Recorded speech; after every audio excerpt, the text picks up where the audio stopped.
Palavra da Verdade, a exposição bíblica com Hernandes Dias Lopes. Irmãos amados, vamos abrir a palavra de Deus, livro do profeta Isaías, capítulo 40, apenas o verso 31. Eu já compartilhei essa mensagem há alguns anos aqui no Conexão com Deus, e hoje eu gostaria de partilhar essa mensagem com a igreja. Isaías 40, verso 31. Está escrito o seguinte: mas os que esperam no Senhor renovam as suas forças, sobem com asas como águias, correm e não se cansam, caminham e não se fatigam. Você pode ler comigo? Vamos juntos?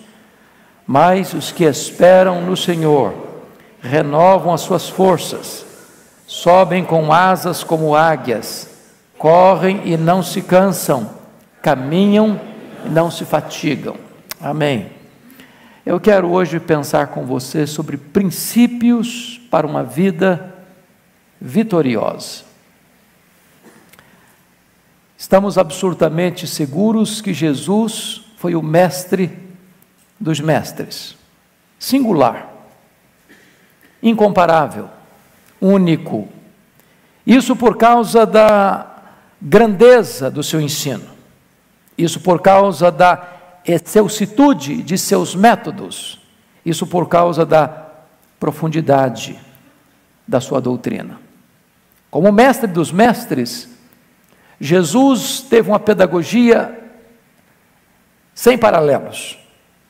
Usou diversos métodos de ensino, usou símbolos, parábolas, mostrando para nós que muitas vezes uma imagem fala mais do que um discurso, que uma figura fala mais do que 1000 palavras. Foi por isso que quando perguntaram para ele sobre humildade, ele não fez um discurso, ele pegou uma criança no colo. Quando ele vai falar da influência da igreja, ele não cita os pensadores da época, ele diz: a igreja é como um sal, é como luz. Hoje eu gostaria de usar um símbolo, hoje eu gostaria de usar uma figura, a figura que a Bíblia estabelece, a figura da águia. Tudo que está escrito na Bíblia não está escrito por acaso, tem um propósito, tem um sentido, tem uma lição, tem uma doutrina. E eu queria então que, com os seus olhos colocados nesse verso 31, aguçando os ouvidos da nossa alma, possamos entender à luz desta lição ou deste símbolo usado na Escritura, princípios para uma vida vitoriosa. Então, quais são eles? Primeiro, o princípio do otimismo indestrutível. No mundo inteiro, irmãos, a águia é símbolo de força. É por isso que os Estados Unidos escolhe a águia para ser um símbolo da nação. Força, determinação, garra, valentia, coragem. Este é o cristão. Porque a força que temos não vem de nós. Somos frágeis, somos débeis, somos vulneráveis.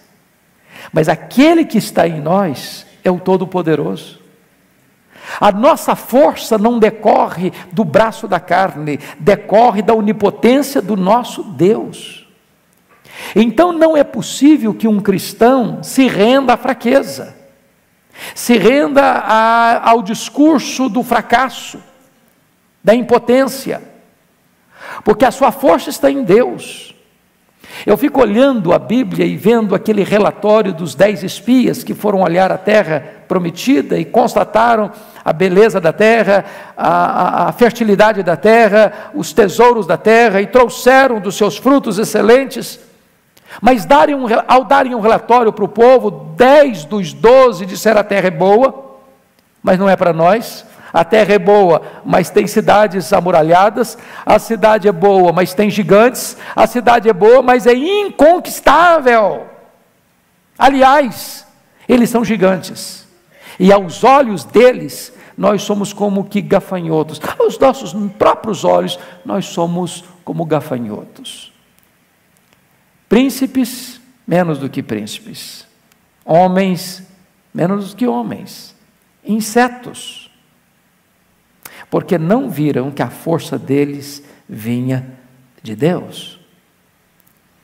Há alguns anos eu recebi no meu gabinete pastoral, lá em Vitória, uma mulher muito aflita, e quando ela se assentou ainda, muito abalada, sentimentalmente muito fragilizada, chorando bastante, quando ela se acalmou, eu disse: em que eu posso ajudar a senhora? O que está acontecendo? Ela me respondeu assim: eu estava saindo de casa, e a minha vizinha, que mora no 10º apartamento, no 10º andar do meu prédio, se jogou lá de cima, se esborrachou no asfalto. E eu disse: mas a senhora está aqui por isso? Ela disse: não, eu estou aqui porque eu quero fazer o mesmo, e eu não tenho coragem. E eu perguntei: mas por que a senhora quer morrer? Por que a senhora quer desistir da vida? Por que a senhora acha que não merece mais viver? Não compensa mais viver? Ela me respondeu: porque eu sou um problema, pastor. E eu pergunto: mas por que a senhora acha que a senhora é um problema? Ela me disse: porque o meu pai sempre me disse que eu era um problema. E eu perguntei: o que aconteceu com a senhora? Eu saí de casa para me casar com o primeiro pretendente. E eu perguntei: e daí? Ela disse: o meu marido era igualzinho meu pai, me dizia que eu era um problema. Aí eu disse: o que a senhora fez? Me divorciei dele, me casei a segunda vez. E o que aconteceu? Eu perguntei. O meu segundo marido, igualzinho ao primeiro, me dizia que eu era um problema. A senhora fez o quê? Perguntei. Me divorciei dele, estou casada pela terceira vez. E eu perguntei: o que está acontecendo? Meu marido, o terceiro é igual ao segundo, que é igual ao primeiro, que é igual ao meu pai, diz que eu sou um problema. Pastor, eu sou um problema, eu não posso mais viver. E eu disse para aquela mulher 3 coisas. Disse: primeiro, você não é quem você pensa que você é. Você não é quem as pessoas dizem que você é. Você é quem Deus diz que você é. Se você é filho de Deus, preste atenção nisso. A despeito de todas as lutas e fraquezas inerentes da sua vida, corre nas suas veias mais do que sangue azul. Você é filho do Rei dos Reis, do Senhor dos Senhores. O seu Deus é o Deus Todo-Poderoso, e Ele está no controle da sua vida. Então não se renda ao fracasso. Você pode ter um otimismo indestrutível. Você é como a águia. Segundo lugar, irmãos, o princípio da piedade progressiva. Os estudiosos dizem que a águia é a rainha do espaço. E a águia, ela voa alto, ela voa nas alturas excelsas. O que isso tem a ver conosco, se nós somos como a águia? A vida do cristão tem que ser altaneira. Nós temos que buscar as coisas lá de cima, lá do alto, onde Cristo vive. Não podemos viver rastejando. Nós não podemos viver ciscando o lixo da vida. Deus nos chamou para uma vida elevada, altaneira, sublime, gloriosa, santa, pura. Nós não podemos ser como um iambu. O iambu fica levando chumbo na asa, sabe por quê? Porque voa baixo demais. Baixo demais. Mas a águia tem outra lei. A águia procura sempre voar cada vez mais alto. Não é zigue-zague, um dia animado, outro dia desanimado, um dia com coragem, outro dia desencorajado, um dia com fé, outro dia com incredulidade, um dia cheio de entusiasmo com as coisas de Deus, outro dia completamente desanimado com as coisas de Deus. Deus chamou você não para viver no zigue-zague, altos e baixos. Deus chamou você para caminhar sempre para cima, sempre para o alto, sempre para frente, cada vez mais alto, cada vez mais perto de Deus, cada vez se santificando mais, cada vez consagrando mais a sua vida a Deus. Agora, tem crente que de fato não quer voar mais alto. Os estudiosos foram pesquisar, por exemplo, o pelicano, e descobriram que o pelicano faz voos curtos breves e baixos. Quando foram perceber a razão, é porque o pelicano tem o papo muito grande, então não consegue voar alto. Quando você vê um crente com um papo muito grande, pode ter certeza, vai voar baixo. Então, voar alto não é para você se ensoberbecer, não é para você dizer, estufar o peito, não, eu sou bom, eu sou grande, eu sou forte, eu sou poderoso. Cristianismo é 100% contrário desse negócio aí de psicologia de autoajuda. Não é autoajuda, é ajuda do alto, é ajuda de cima, a sua força vem de Deus. Mas diz os entendidos que quando a águia está voando e divisa lá no horizonte uma tempestade, ela faz um esforço hercúleo e gigantesco e começa a voar lá em cima, por cima das nuvens tempestuosas. Que princípio isso tem para nós? Tem muita gente que vive sofrendo reveses terríveis porque voam debaixo da tempestade, debaixo de áreas de risco e perigosas. Em nome de Jesus, você precisa fugir destas zonas de perigo, dessas zonas tempestuosas, para que você não sofra os reveses de voar debaixo da tempestade. Você pode superá-las, você pode voar lá em cima, onde tudo está calmo, onde tudo está seguro, onde tudo está debaixo do controle do Deus Todo-Poderoso. Terceiro princípio que a águia nos ensina, o princípio da integridade inegociável. Os estudiosos dizem que a águia voa em linha reta, como uma flecha, como um projétil. Ela não fica voando em zigue-zague, ela voa em linha reta. O que significa isso? Nós somos como a águia. Que o projeto de Deus na sua vida é que você viva uma vida reta, na luz, uma vida irrepreensível, uma vida onde não tem nada na sua vida debaixo do tapete, onde você vive com retidão aos olhos de Deus e aos olhos dos homens. Você é como a águia. Mas, diferentemente da águia que voa em linha reta, tem outra ave que voa em círculo. É o urubu. O urubu não faz progresso, ele fica sempre voando em círculo. Entra ano e sai ano. Ele não muda o itinerário do seu voo, sempre em círculo. Tem crente que entra ano, sai ano, não amadurece, não cresce, não se santifica, eterno bebê espiritual. Ele fica dando voltas. Ele é maduro de tempo, mas não é maduro espiritualmente. Tem 20 anos de igreja, está bebendo leite, está nos rudimentos da fé, ele não cresceu, ele está dando volta. Agora, o que é perigoso é que quando você olhar para cima e ver um urubu fazendo isso aqui, ó, voando em círculo, pode ter certeza, ele está voando em cima de algo que está estragado. Irmãos, quando nós não buscamos as coisas lá do alto, nós acabamos nos distraindo com coisas que já estão cheirando mal. Nesse mundo que se movimenta, ficar parado é dar marcha ré. Então o projeto de Deus para você é que você possa avançar, não em círculos, mas caminhando para frente, para o alvo da soberana vocação de Deus em Cristo Jesus. Quarto princípio, o princípio da total dependência de Deus. Os estudiosos foram olhar a águia e descobriram algo interessantíssimo.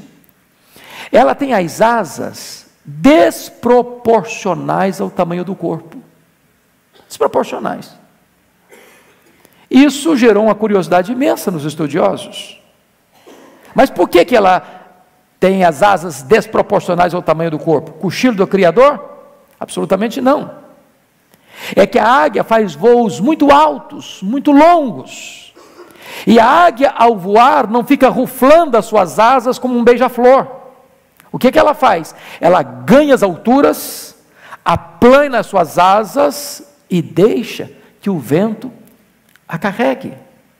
Nós somos como a águia. O que isso tem a ver conosco? A Bíblia diz, não é por força, nem por poder, mas é pelo meu Espírito, diz o Senhor dos Exércitos. Nós precisamos viver nessa dependência do Espírito Santo de Deus. Nós precisamos ser levados pelo vento do Espírito Santo de Deus. Nós não vamos alcançar uma vida vitoriosa e altaneira, e santa, e reta, e pura, e piedosa, com a nossa própria força. Nós precisamos, como já foi lido aqui, vivermos na dependência do poder do Espírito Santo de Deus. Mas recebereis poder ao descer sobre vós o Espírito Santo, e sereis minhas testemunhas, tanto aqui em Jerusalém, como em toda a Judéia e Samaria, e até aos confins da terra. O projeto de Deus para a sua, para a minha, para a nossa vida é uma vida no poder do Espírito Santo, no poder do Deus onipotente. Nós precisamos ser levados pelo Espírito Santo de Deus a uma vida de vitória, a uma vida na sua plena e absoluta dependência. Quinto princípio, o princípio da visão integral. Os estudiosos foram examinar a águia e descobriram que a águia tem uma capacidade impressionante, e está escrito isso na Bíblia, lá no livro de Jó, 39, você pode conferir isso comigo. Jó 39, versículo 29, quando diz que ela lá das alturas descobre a presa, seus olhos a avistam de longe. A águia tem a capacidade de olhar um alvo a 1000 metros e a voar como uma flecha na direção desse alvo. Mas por quê? Aí os estudiosos foram examinar. Você e eu temos a capacidade de, num cenário geral, como esse templo, por exemplo, mirar num alvo específico. Por exemplo, eu estou olhando para o auditório, mas daqui eu miro, por exemplo, o rosto do presbítero Eduardo. Eu estou olhando o geral, mas me concentrando nele. Por quê? Porque eu tenho um dispositivo na minha retina chamado de fóvea, que me dá essa capacidade. Os estudiosos foram examinar a águia e descobriram que a águia tem 3 fóveas no seu olho. Ela tem uma visão tridimensional. Ao mesmo tempo, ela tem um olhar para cima, para frente e para baixo. Ela consegue visualizar ao mesmo tempo um alvo para cima, outro para frente, outro para baixo. Se nós somos como a águia, o que tem isso a ver? Há muitas pessoas que, embora entendidas, que embora estudadas, que embora experientes nos ramos da ciência e da filosofia, não conseguem ter nenhuma visão para cima. Não sabem nada sobre Deus, não sabem nada sobre a eternidade, não sabem nada sobre os valores eternos. Nós precisamos ter visão clara para cima. Mas nós precisamos também ter uma visão clara para frente, para a história, para entender a vida, para entender o significado da existência. Quantas pessoas, meus irmãos, que vivem, mas não têm o significado da vida. Vivem pelo dinheiro, vivem pelo sucesso, vivem pela fama, vivem pelos prazeres, mas não conhecem o verdadeiro sabor da vida, o verdadeiro significado da vida, que está em Cristo Jesus, nosso Senhor. Mas tem outros que não têm nenhuma compreensão para baixo, não têm um coração compassivo, não se importam com aqueles que estão nos vales, gemendo, sofrendo, sangrando, precisando de socorro, precisando de uma mão estendida. Nós somos como a águia, precisamos ter uma visão plena, íntegra, tridimensional, para cima, para frente e para baixo. Sexto princípio, o princípio da liberdade total. A águia não vive em cativeiro. não vive em cativeiro. Ela foi criada para o espaço e a sua vocação é a liberdade. Nós somos como a águia. Então deixa eu dizer para você, meu amado, você não foi criado por Deus e nem salvo por Cristo, nem habitado pelo Espírito Santo para viver num cárcere emocional, uma prisão emocional, de mágoas, de ressentimentos, de amargura. Você precisa sair desse cativeiro. Porque quando você nutre mágoa no seu coração, você tem algemas invisíveis. Você não é livre.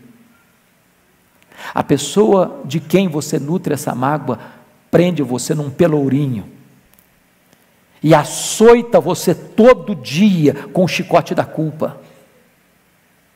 Você foi criado por Deus para ser livre. Em Cristo Jesus você é livre. E Jesus Cristo diz: conhecereis a verdade e a verdade vos libertará. Jesus Cristo diz: se o Filho vos libertar, verdadeiramente sereis livres. O apóstolo Paulo diz que onde está o Espírito de Cristo, aí está a verdadeira liberdade. Liberdade do pecado, liberdade do egoísmo, liberdade do vício, liberdade das mazelas da vida, liberdade da ganância, liberdade da avareza, liberdade da promiscuidade, liberdade. Foi para isso que Cristo nos libertou. Nós somos como a águia. 7º lugar e penúltimo lugar, o princípio do quebrantamento sincero. Abra a sua Bíblia comigo no Salmo 103. Salmo 103. Versículo 5, está escrito o seguinte: é Deus quem farta de bens a tua velhice, de sorte que a tua mocidade se renova como a da águia. Você pode repetir esse verso comigo? Quem farta de bens a tua velhice, de sorte que a tua mocidade se renova como a da águia. Bom, se esse texto está dizendo isso, eu preciso saber como é que Deus renova a mocidade da águia. Porque assim como Ele renova a mocidade da águia, renova também a nossa mocidade. E aí os pesquisadores foram examinar a águia e chegaram a algumas conclusões interessantíssimas.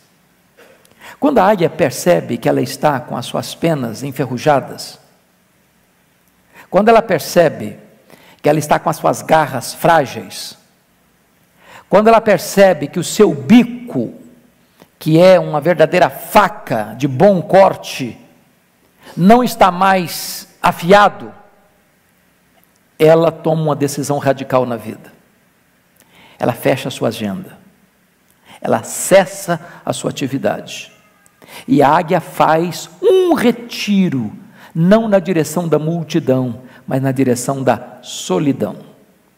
Ela vai para o alto de um penhasco, e lá em cima, ela faz algumas coisas. Primeiro, ela, com o seu próprio bico, vai arrancando as suas penas enferrujadas. Vai arrancando, uma por uma. Ela vai sangrando, ela vai se golpeando, ela não tem piedade de si mesma, e ela vai ficando praticamente desfigurada e ensanguentada, arrancando as suas próprias penas. Segunda coisa que ela faz, lá no penhasco, nas alturas, ela pega a sua garra e começa a bater as garras da pedra, bater na pedra, aquelas unhas que estão já frágeis, que estão cheias de ferrugem, vão caindo, vão sangrando, e ela não se poupa. Depois ela pega o seu bico e começa a esfregar o seu bico na pedra, aquela colosidade vai caindo, vai sangrando, vai doendo, e ela não se poupa, ela se golpeia, até que ela fica completamente desfigurada. Daqui a pouco, as penas vão nascendo novas, belas, viçosas, fortes. Daqui a pouco as garras vão brotando de novo, fortes como aço, o bico vai surgindo forte como ferro, e ela está completamente remoçada, e então ela desce das alturas para dar continuidade à sua jornada vitoriosa.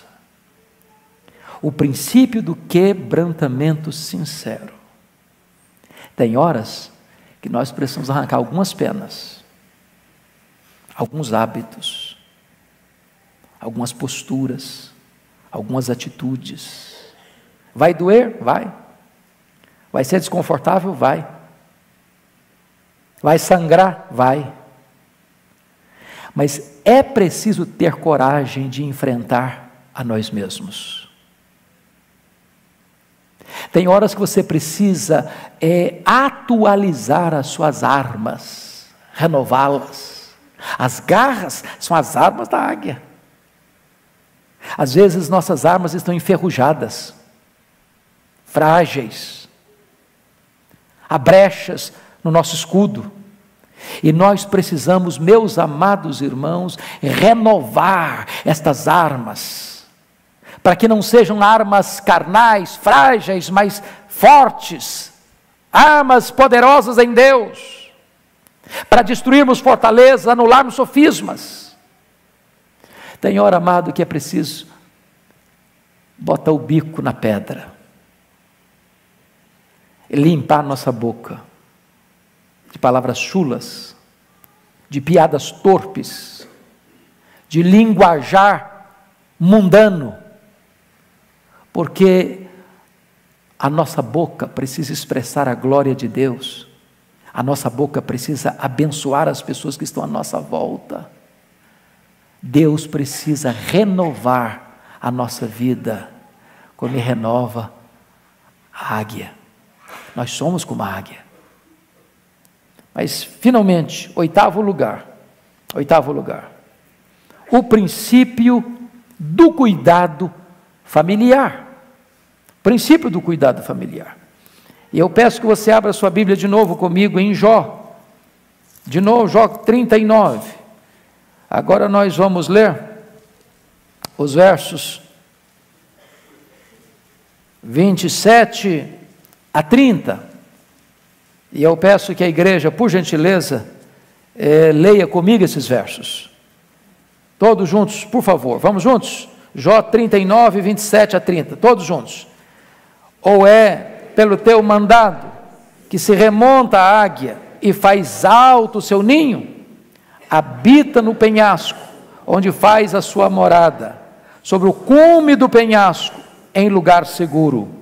Dali descobre a presa, seus olhos a avistam de longe, seus filhos chupam sangue, onde há mortos, aí ela está. Primeira coisa que eu chamo a sua atenção é que a águia coloca o ninho dos seus filhos no alto dos penhascos, longe dos predadores. Que lição preciosa, que verdade linda. Nós somos como a águia. Oh, irmãos amados, nós vivemos num mundo cercado de predadores.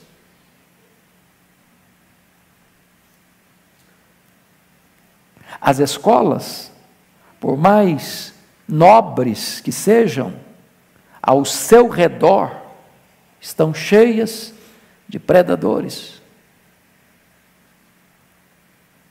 Você passa na rua à noite, à beira das nossas universidades, e você tropeça em predadores. Você liga o seu computador e aciona as redes sociais, e os predadores estão aí. Você liga a sua televisão e os predadores estão por todo canto, por todo lado. Há muitos predadores disputando o coração dos nossos filhos. Há muitos predadores de bote armado para atacar os nossos filhos. Nós não moramos numa estufa, nós não vivemos numa redoma, os nossos filhos estão expostos a esses grandes riscos e perigos. E a águia está nos ensinando uma coisa: precisamos colocar o ninho dos nossos filhos longe dos predadores. Saber onde eles vão, com quem vão, o que estão fazendo. Quem são os amigos dos nossos filhos? Porque os predadores estão aí, prontos para atacar. Pense comigo, por exemplo, no rei Davi. O rei Davi teve muitos filhos. E o rei Davi amava os seus filhos. E o rei Davi presenteava os seus filhos. O rei Davi nomeava seus filhos como seus ministros. Mas o rei Davi não teve o cuidado de colocar o ninho dos seus filhos no alto dos penhascos, longe dos predadores. Se você ler atentamente 2 Samuel capítulo 13, havia dentro do ninho dos reis uma víbora venenosa, perigosa, chamada Jonadab, aparentado da família, que estava mais perto dos filhos de Davi do que o próprio pai Davi. E quando Aminon desenvolve um sentimento patológico de paixão pela sua meia-irmã Tamar, e o seu semblante descai, e o seu peso cai, diz a Bíblia que não é o pai que percebe isso, não é Davi que examina isso, não é Davi que conversa com o filho sobre isso, mas é Jonadab. Diz: o que está acontecendo com você, Aminon? E Aminon abre o coração para a pessoa errada, e essa pessoa errada, Jonadab, dá um conselho perverso, satânico, demoníaco para Aminon, para se fingir de doente, para seu pai visitá-lo. Tem pai que só vai ver o filho quando o filho adoece, não tem papo, não tem diálogo, não tem conversa, e tudo estava arranjado, uma armadilha, uma tocaia, para que ao Davi ir visitar, Aminon dissesse: papai, eu queria que o senhor mandasse a minha irmã Tamar aqui me visitar. Eu sei que ela faz um bolinho que é especial, receita de casa, receita da família. Se ela fizer esse bolo, da mão dela eu vou comer. E Davi, embora um homem tão esperto, um homem tão atinado com as grandes questões do império, do reino dele, não atinou para o fato de que ele estava sendo colocado numa armadilha para empurrar sua filha para o abuso sexual. E diz a Bíblia que Tamar vai, e aquilo tudo era uma cena. Quando ela entra no quarto para levar a refeição para o seu irmão, longe dos holofotes, ele agarra a sua irmã, ele estupra a sua irmã, para sentir nojo por ela depois. O resultado você conhece. Tamar era irmã de Absalão. Absalão espera mais 2 anos e mata seu irmão Aminon. Absalão foge, Davi o persegue, Davi não consegue perdoá-lo. Depois de 11 anos dessa tragédia, Absalão se revolta contra o pai e é morto nessa guerra. Tem na casa do rei Davi violência, estupro, incesto, assassinato, conspiração. Por quê? Porque esse pai não colocou o ninho dos seus filhos no alto dos penhascos, longe dos predadores. Eu tenho plena certeza, irmãos, que nenhum pai, nenhum avô, nenhuma avó, nenhuma mãe que está aqui hoje consegue, por mais que ame seus filhos e seus netos, blindá-los neste mundo tão perigoso.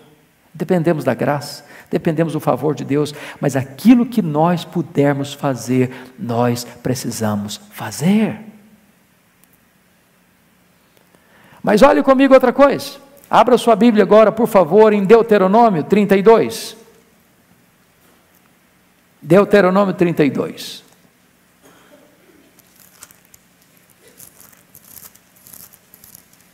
Versículo 11. Você pode ler comigo, toda a igreja? Vamos juntos? Como a águia desperta a sua ninhada e voeja sobre os seus filhotes, estende as asas e tomando-os, os leva sobre elas. Agora vamos entender uma coisa aqui. Além de colocar o ninho dos filhos no alto do penhasco, a águia faz outra coisa. Quando os filhos estão já na hora de sair do ninho, ela toma uma atitude, à luz desse texto. Ela vai lá em cima do ninho e começa a voar, em cima do ninho. Dizendo o quê? Dizendo o seguinte: filhos, olhem para mim, vejam como eu faço. Siga o meu exemplo. Eu estou dando para vocês uma lição. É assim que faz. Está na hora de bater asas do ninho. Que coisa interessante. Os nossos filhos veem mais o nosso exemplo do que escutam as nossas palavras. O que somos fala mais alto do que o que falamos. Albert Schweitzer já dizia que o exemplo não é uma forma de ensinar, o exemplo é a única maneira eficaz de ensinar. Exemplo. Agora, preste atenção, você e eu conhecemos filhos que, embora tendo exemplo em casa, não querem seguir o exemplo dos pais. O que a águia faz? Sabe o que ela faz? Quando ela está voando, o filho não quer sair do ninho, ela vai lá no ninho, tira o capim macio, tira a penugem e deixa os espinhos, as ferpas, para acicatar os filhos. Tem hora que a única linguagem que os filhos conhecem é a linguagem da disciplina. Pais que super protegem os filhos, estragam os filhos. Há dois extremos. Mimar demais é um extremo perigoso, ou ser rigoroso demais é outro extremo perigoso. Mas preste bem atenção. Você precisa ter coragem de disciplinar seus filhos, de dizer não para os seus filhos, de estabelecer limites para os seus filhos. Você precisa ser como a águia. Mas bom, pense agora numa outra alternativa. Imagine que mesmo com os espinhos acicatando, o filhote da águia não queira sair do ninho.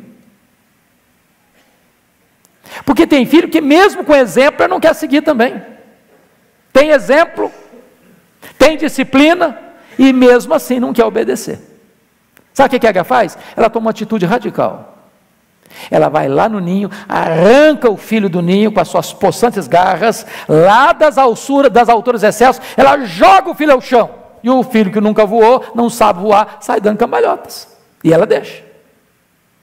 Quando o filhote está para esborrachar no chão, ela pega de novo com as suas possantes asas, leva ela para cima e joga outra vez. Faz isso 1, 2, 5, 10 vezes, até que o filhote aprende a voar sozinho. Sabe qual é o princípio da águia? Meu filho precisa ser meu discípulo. Eu não desisto dele. Eu não abro mão dele. Eu não abro mão dele. Nós somos como a águia. Nós não podemos desistir dos nossos filhos. Nós não podemos abrir mão dos nossos filhos. Nós não geramos filhos para a morte, nós não geramos filhos para o cativeiro, nós não geramos filhos para povoar o inferno. Os nossos filhos são herança de Deus, os nossos filhos são bênção de Deus e nós precisamos continuar investindo neles até vê-los sendo restaurados e usados nas mãos de Deus. Eu quero concluir contando para vocês um fato que marcou minha vida e eu acho que marcou muita gente na época que esse fato veio à tona. E eu sei que eu já contei isso aqui naquela mensagem, mas tem gente nova aqui, talvez nunca escutou essa história, que vai encorajar o seu coração. Aconteceu no Rio de Janeiro, numa escola de orientação militar. E lá estava um menino chamado Netinho, era um adolescente, 14 anos, e seu pai era militar, muito rigoroso, e o Netinho então num dia foi flagrado pelo seu professor, na interpretação do seu professor, numa tentativa de cola, numa prova de geografia, e o professor tomou-lhe a prova, lhe deu 0, chamou o pai e a mãe e expôs a situação diante do pai e da mãe. E o Netinho ficou, de certa forma, muito constrangido e até envergonhado com essa cena. E na volta para casa, o Netinho tentou entabular uma conversa com o pai e com a mãe, para explicar a situação. E o pai disse: você não tem o direito de olhar nos nossos olhos. Você não tem o direito de falar conosco. Você nos envergonhou diante do professor, diante dessa escola. Você não tem o direito de falar conosco. E o menino, calado, foi embora para casa. Passou uma semana inteira o filho tentando conversar com os pais com o canal de comunicação fechado com o menino. E o menino foi murchando por dentro, foi morrendo por dentro. Os pais não perceberam. Passados uns 10 dias, o pai e a mãe saíram para ir ao supermercado, deixaram um revólver em cima da mesa, e o netinho pegou uma carta, um papel, começou a escrever uma carta. E disse: papai, mamãe, me perdoem, mas eu não suportei a angústia de não poder falar com vocês, de olhar nos olhos de vocês e dizer que eu sou inocente. Meu professor se equivocou, eu não estava colando. Mas vocês não me deram o direito de me defender, nem de abrir meu coração com vocês. Eu não superei isso, me perdoem. Pegou o revólver do pai, deu um tiro na cabeça. Quando os pais chegaram, o netinho estava numa poça de sangue, uma carta numa mão e o revólver na outra mão. Esse fato, na época, mexeu com o Brasil. E é um alerta para você e para mim ainda hoje. Os nossos filhos vão errar conosco. Nós vamos errar com os nossos filhos. Família é lugar de perdão. Família é lugar de cura. Família é lugar de recomeço. Família é lugar de compaixão. Família é lugar de segunda oportunidade. Nós somos como a águia. Que Deus nos abençoe. Amém. Palavra da Verdade, a exposição bíblica com Hernandes Dias Lopes.